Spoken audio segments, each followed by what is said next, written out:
Hi friends, అందరికీ good morning. ఎలా ఉన్నారు? బాగున్నారా? ఇవన్నీ అయితే బియ్యం పోసుకుని బియ్యం కడుగుతున్నప్పుడు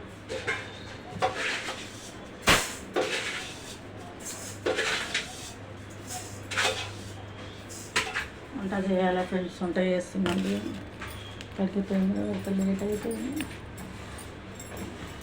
వేరే దగ్గర వంట చేసే వచ్చేవరకు ఈ టైం అయ్యింది.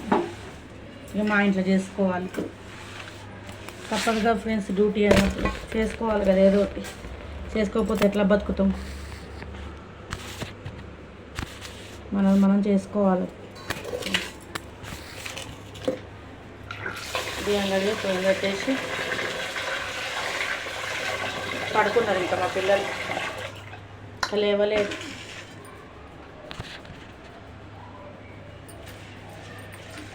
కూర ఉండాలి. ఏం కూర ఉండాలో ఏమో తెలుస్తలేదు.